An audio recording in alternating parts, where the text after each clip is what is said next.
Okay, today my mad modelling mates, we've got our growler here. This is the EA-18G Growler, and I won this one as a prize in a competition I entered not long ago in the small jets category, and this was the prize for the first place. So I got this one given to me for free. I think it's between $50 and $60 I think to buy this kit in most places. I'm sure you can get a little bit cheaper than that, but just look around, guys. I'll put some links to eBay and things like that. Also, just check places like B&A Model World, the one here in Australia if you're an Australian. If you want this particular one with the Australian markings, you'll have to probably pick it up in Australia. I've never built one of these kits, so I really don't know just how good it is. This is one with the upgraded moulds and things like that. So it'll be interesting to build this one and see how it goes. Now, obviously, being an Aussie, I want to do the Aussie version of this thing. I have done a couple Aussie versions in different scales and different kits. And I really do like the look of the version that's on the cover here as well, which obviously comes with the kit. So it's one of those dilemmas, like being an Aussie, I love my Aussie markings and things like that, but I really love the markings on that as well. So it's going to be a bit of a hard choice for me when I do this kit as to which way I go, because I really do love some of the other markings that come with this kit. But I dare say, as much as I love Aussie stuff, she'll turn out to be an Aussie bird, but we'll have to see it when we go through to build it. As you see, a really nice box art on there. The box itself, we got on this side here, you can see we've got the few different markings that we got on it. The other side's just got a picture of the decal sheet, so I'm already showing you that. But we'll open her up and we'll start going through and having a bit of a look. Okay, the first thing that pops out here is our decals for our Aussie version there, as you can see. Very, very nicely done. And I can, just looking at them and feeling them, they're really nice and fine. They look like really nice decals, those. So I'll be very happy to do the Aussie version. And here's our Aussie version marking sheet here to show us where to put everything. So as you see, it's a beautiful looking bird too. The Aussie markings are a little bit different, having the kangaroo and stuff like that, but it is a nice aircraft, even done up in the Aussie markings. So yeah, I probably will go that way. I'm not 100% sure yet. But one of the reasons I'm not 100% sure is because when you look at this decal sheet, I really love some of these markings, like the one here with the bumblebee, obviously that sort of takes you in, and you've got the one with the wolf on the tail and all that sort of stuff. Beautiful stuff. So yeah, it's going to be a hard decision for me to make. This might be one of those kits that I'm going to end up buying two of the same kit, because I want to do the Aussie one, plus I want to do one of the other versions. But I'll see how it builds up first. Down here we've got all the instrument panels for the cockpit. So I'm not sure whether the cockpit's going to have raised instruments or whether you're going to actually have to use the decals in them. I personally prefer raised panels so we can actually do that ourselves, but we'll see what it's like when we get into the kit itself. Okay, first page here is just a little bit of information on the aircraft itself. Next page is sprue callouts, which is fairly normal. Then we go into our cockpit straight away. Let's try and throw a bit more light up here, guys, hopefully. That will help us a bit. So as you can see there, we're going to our cockpit there. Fairly standard stuff, seats, dashes, joysticks, fairly basic. And then we're putting the cockpit up into the top part of the aircraft. And she's joined with this nose piece that looks like about halfway up the aircraft, and the top goes onto that. Then the rest must build up behind on the wings, but we'll see that as we go through it. But as you see, that part there builds up in, what, 4 pieces there. Then it looks like we're doing, it looks like the intakes go together next. They look fairly standard, and yeah, here's our back part here, guys, as you see. It's what have we got, 3 pieces there to go to make that up, and then that just glues onto that whole front section that we were talking about. And then you put the top party wings on there.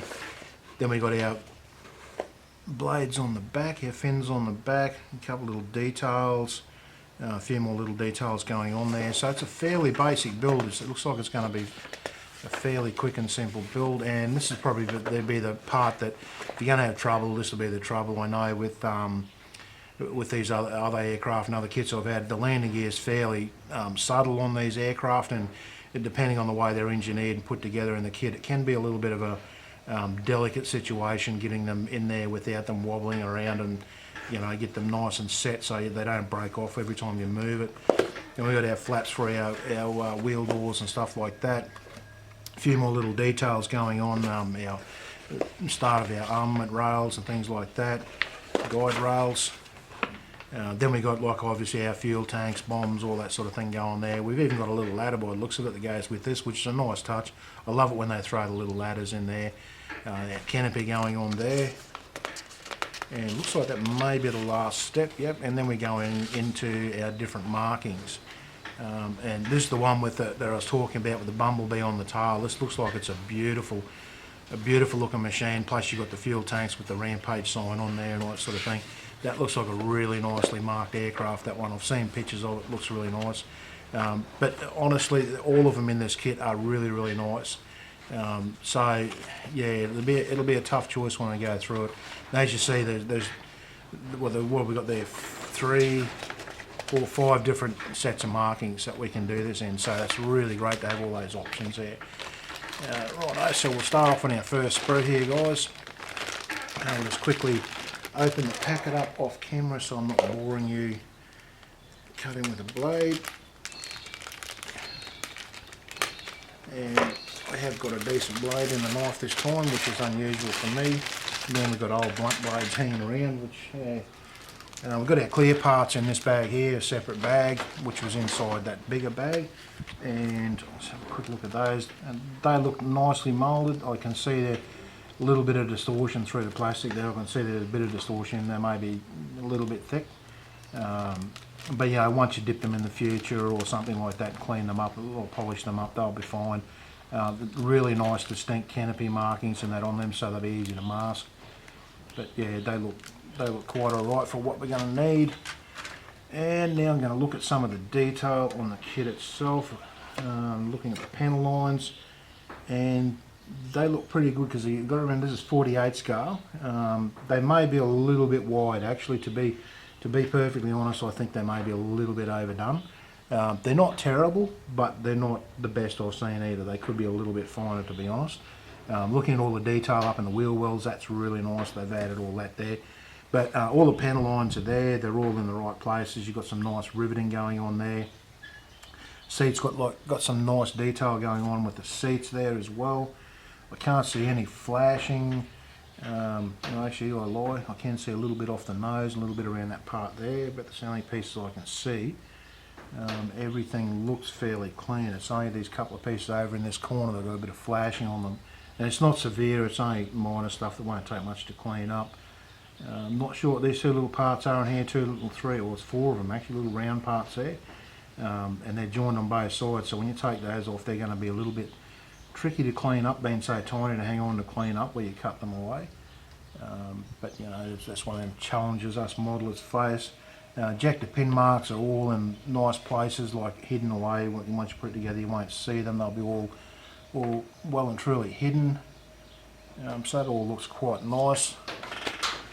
And our next sprue here, okay, that looks really nice too. Again, the panel lines look maybe a little bit overdone, to be honest. Again, they're not, like I say, they're not terrible, but they just could be a little bit finer maybe. And this section here is the raised section at the back there. Looking around the front of the cockpit here, you've got the nice little nick marks around the front there as well. Riveting details are in there where they should be. And here's our landing gear. It looks nicely detailed. There is that seam line obviously running around the middle of it that has to be cleaned up, but that's on any kit, doesn't matter what it is. Even a Tamiya kit will have that. But you just have to be careful on delicate parts. But the landing gear looks quite sturdy, and fortunately it's not put together in heaps of little pieces like I've done some that are that separate, and that separate. And you've got to put them together, and then they all wobbly around. And so this looks to be quite good actually, guys. It's not going to be too much of a handful, hopefully, but we'll see how she goes together. The same with the nose wheel here. That's all in one piece, which is good, because I like to have separate pieces sometimes doing detailed builds and things like that. And I understand 30-second scale, a bit more detail, but I have had problems putting this one together where it's hinged on there and hinged on there. This part separate in here as well can be a little bit daunting and a little bit delicate to work with. Again, no flashing that I can see. Joysticks have got a little bit of detail, not overly, but it's there, a little bit of detail. Jet exhaust look fine. Again, the flashing is really minimal. I can see a little bit up around these corners up here, but that's the only part I can really see it on. Again, injector pin marks all hidden away on the underside. So, and then in our last bag here, this is all our weapons and guide rails and stuff, and they look really nice. Again, the seam lines are exactly the same as what's on the actual fuselage as well. So again, they could be a little bit finer, but they'll suffice. They'll be fine. Once you put a few layers of paint and that on it, it'll fine them down as well. Again, couple of seat sides in there. Cockpit flooring. Got the nice like hosing and stuff and all that sort of running around there. Up around the back of the cockpit, we've got little bolt heads there to hold that panel down. So there is some really nice little bits of detail in there, which is really nice to see, especially in 48 scale. You expect to see a little bit of detail like that. It really makes the aircraft pop, especially when you weather it up. And looking at the wings under here, they're the same as the fuselage, guys. They're really nicely moulded, but again, panel lines may be a little bit overdone, but not major, not something that's going to completely ruin the kit. But yeah, they look nice. And again, flashing, I can't see any flashing on any of those parts in there. Yeah, there's none that I can see at all, even around the finer details, nothing there.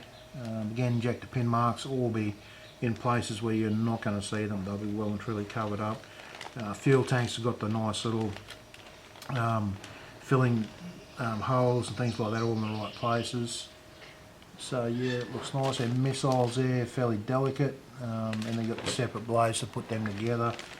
So they should do it quite nicely too if you want to arm the bird up. But yeah, that's pretty much it, guys. As you see, it's not an overly complex kit, which is fine with me. I enjoy doing complex kits sometimes, but sometimes I like a fairly easy build as well. So this one here will be one of those builds. It's going to be quite, well, hopefully it should be a nice, quite easy build and fairly quick. Well, hopefully it will be, but you can never ever tell 100%. But anyway, guys, when I build this one, obviously I'll put up a build video on it. It may be a little while before I get to this one because I do have a fair bit of stuff on the go and a few requests that I'm trying to fill for some of you subs. So it may be a little while before I get around to this one, but it is one I'm looking forward to doing. It's a really nice looking aircraft, one of my favourites, honestly. And to have one with Aussie markings, yeah, it just excites me a little bit more, I guess. But anyway, guys, like always, check out all my links down below. If you haven't subbed, hit that sub button down there. Give me a thumbs up if you like the video. Leave comments down there, guys. I love reading your comments and I always try and answer all my comments. At this stage, I'm still able to handle it. I get a few each day and I try and keep up with them. If I don't answer you on the first day, give me a couple of days. I will try and get back to every comment that I get, unless there's something nasty or something that doesn't need a reply. I'm not talking criticism. I can take criticism, that's fine, but I have had just a couple of little nasty little things that have been said and I just completely ignore those. I don't take the comments down, I'll leave them up there, and honestly it's not the end of the world to me. If someone's going to leave something nasty like that, doesn't bother me at the end of the day. But anyway, guys, like always, thanks very much for watching and I'll see you in the next video.